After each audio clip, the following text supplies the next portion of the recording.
नए सबूतों के बिना पर court yende rero ku bimenyetso bishyashya mbonye Trivedi को biragaragara ko Mrs Radha Mohan Trivedi agizwe umwere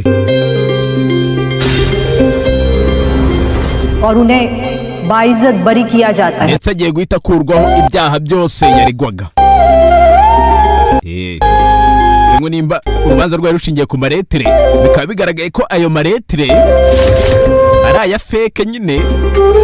Rega ikirego cyose gishingiye ku busa. Ubwo hano kiba gishingiye ku busa.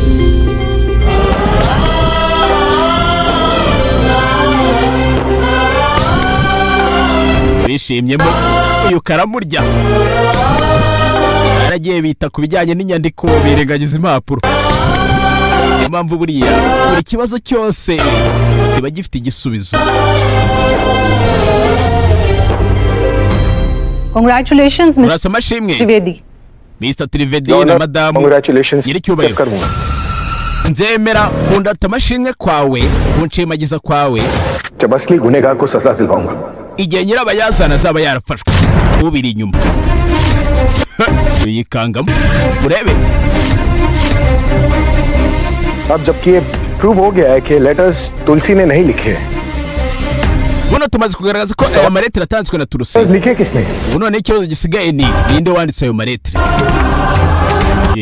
niba ataranditswe na Turusi yanditswe nande. ikibazo gisigaye किसने लीवर खींचकर राधा को मारने की कोशिश की ninde wagerageje kwica Radha akoresheje kumushyiraho icyaha cy'ubwicanyi. Radha के ना होने से सबसे ज्यादा फायदा होगा. ninde ubundi wari kungukira mu rupfu rwa Radha. किसने मुझे किडनैप किया किसने मुझ पर ninde wanshimuse akanandasa. किसने बिना वारंट के मेरे परिवार को अरेस्ट करा ninde washimuse umuryango wanjye mu buryo butemewe akanawutoteza.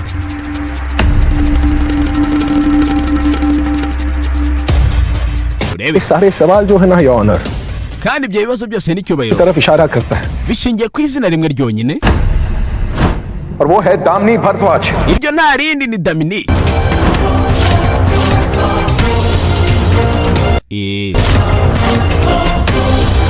ya kebo rero ugereyemo abandi hari igihe nabo bagira gutya